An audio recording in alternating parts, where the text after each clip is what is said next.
Rajahmundry rural నియోజకవర్గంలో ruler ఎవరు కాబోతున్నారు? బుచ్చియ చౌదరి చట్రం బలంగా ఉందా? మంత్రి చెల్లిపోయిన ఆ చట్రాన్ని పగలగొట్టబోతున్నారా? మచ్చలేని నాయకుడిగా పేరు తెచ్చుకున్న చౌదరి ఒకవైపు ఉంటే చెప్పానంటే చేసేస్తా అంటూ వేణుగోపాలకృష్ణ మరోవైపు. ఇద్దరు హేమా హేమిల మధ్య పోరులో గెలిచేదెవరు? Watch the story.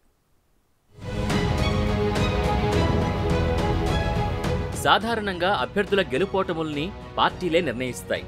కానీ కొన్ని చోట్ల మాత్రమే అభ్యర్థులే గెలుపుని డిసైడ్ చేస్తారు. అలాంటి నియోజకవర్గమే రాజమండ్రి రూరల్. ఇక్కడ కూటమి అభ్యర్థిగా తెలుగుదేశం నుంచి బుచ్చయ్య చౌదరి బరిలో ఉన్నారు. ఆయనకు ప్రత్యర్థిగా వైసీపీ నుంచి మంత్రి చెల్లుబోయిన శ్రీనివాస వేణుగోపాలకృష్ణ బరిలో ఉన్నారు. చెల్లుబోయిన బుచ్చయ్య చౌదరి అంత సీనియర్ కాకపోయినా ఆయన కూడా పేరున్న నాయకుడే.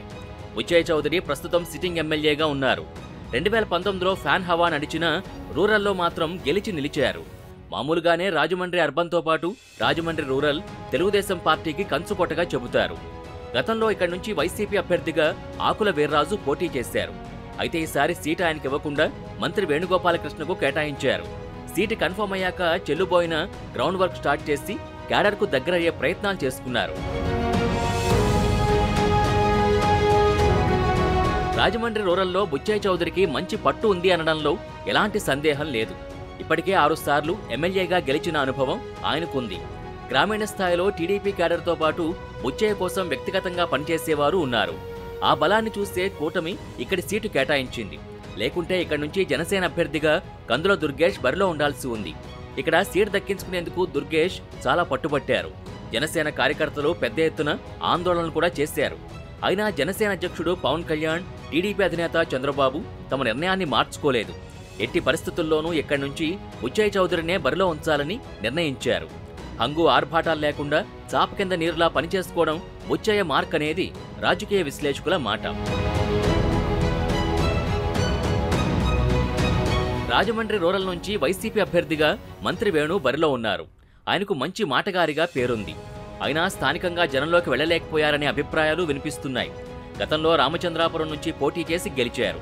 అక్కడ పిల్లి సుభాష్ చంద్రబోస్తో తరచూ వివాదాల కారణంగా అధిష్టానం ఇద్దరినీ పిలిపించి అనేకసార్లు శాంతింపజేసింది.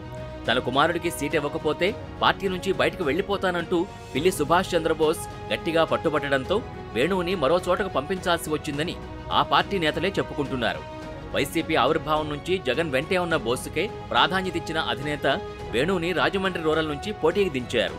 ఈ నియోజకవర్గం ఇన్ఛార్జీలుగా వైసీపీ నుంచి 4 పనిచేశారు. వారిలో ఎవరికీ సీట్ దక్కకపోగా చివరి నిమిషంలో మంత్రి వేణు ఇక్కడ బరిలో నిలిచారు. మంత్రిగా పనిచేసిన వేణు స్థానికుడి కాదనే బలమైన అభిప్రాయం ప్రజల్లో ఉందని టాక్. ఆయన మాత్రం మంత్రిగా తనకన్ని నియోజకవర్గాలు సమానమని, తాను అందరి మనిషిని అని చెప్పుకుంటున్నారు. ప్రభుత్వం చేసిన అభివృద్ధి, సంక్షేమ కార్యక్రమాల్ని ప్రచారంలో చెప్పుకుంటూ వచ్చారు. అయితే ఈయన మార్కు అభివృద్ధి అంటూ ఈ నియోజకవర్గంలో ఏమీ లేదు. స్థానికంగా చాలా మంది నేతలతో వేణుకి కనీసం పరిచయం కూడా లేదు. కేవలం పార్టీ అండ, ఇమేజ్నే నమ్ముకుని బరిలో నిలిచారు వేణు. చివరి నిమిషం వరకు ప్రజల్లోకి వెళ్లేందుకు బలంగా కృషి చేశారనేది రాజకీయ నిపుణుల మాట.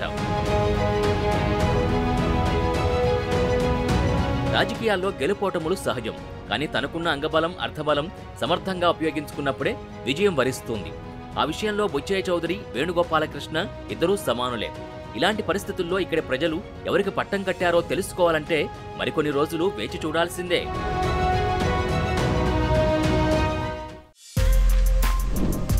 For more videos like this, subscribe Big TV channel.